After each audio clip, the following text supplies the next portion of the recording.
పునీత లూకా గారు రాసిన సువార్త.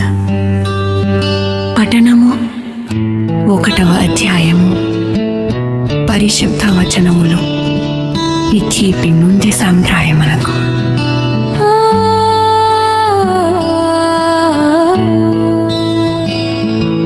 ఆరు నెలలైన తర్వాత దేవుడు గాబ్రియేలు అనే దూతను గలిలయలో నజరేతు అనే ఊరికి పంపిన. ఆయనను దావీదు వంశానికి చెందిన యోసేపు అనే పురుషునికి నిశ్చితార్థమైన కన్యక యొద్దకు పంపెను. ఆ కన్యక పేరు మరియ. ఆ దూత తామే వద్దకు వచ్చి ఆనందింపుము.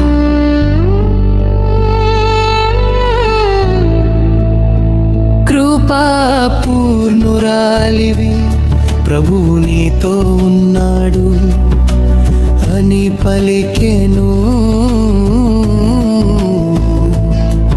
ఆ మాట విని ఆమె చాలా కలవరపడి ఆ పలుకుల అర్థం ఏమిటి అని ఆలోచించను. దూత ఆమెతో చెప్పెను, మరియా, భయపడవద్దు. జరాంసము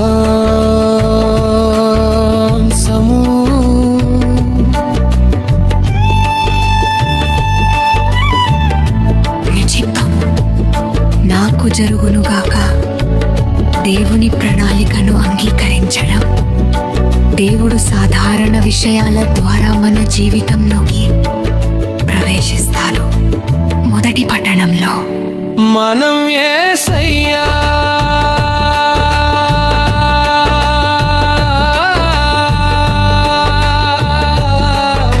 ప్రవచనాన్ని వింటాము. ఇదిగో, ఒక కన్య గర్భవతిగా ఉండే కుమారుడిని కని అతనికి ఇమ్మానుయేలు అని పేరు పెడతారు. దాని అర్థం దేవుడు మనతో ఉన్నాడు. యేసయ్యా 7వ అధ్యాయం.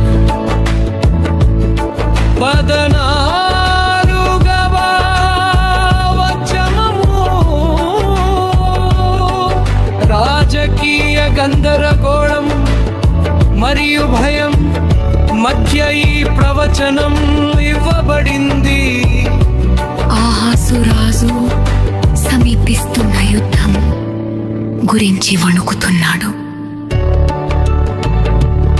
కానీ దేవుడు సైన్యాలతో ఆన చిన్న బాలుని జన్మతో ప్రతిస్పందిస్తారు. బలంతో కాదు, ఇమ్మానుయేలు అనతో ఉన్నాడు. కేవలం దేవుని వాక్కును వినడం కాదు, ఆయన చిత్తాన్ని నెరవేర్చాలి. కీర్తనకారునితో కలిసి మనం ఇలా ప్రార్థించాలి. ఇదిగో, ఇది ప్రభువా, నీ చిత్తాన్ని నెరవేర్చడానికి వచ్చాను. కీర్తన వచనములు. ఇవి మార్తలు ఎత్తి ఏనుగు రాసిన లేఖలు. యేసు ప్రభు స్వయంగా బలికారు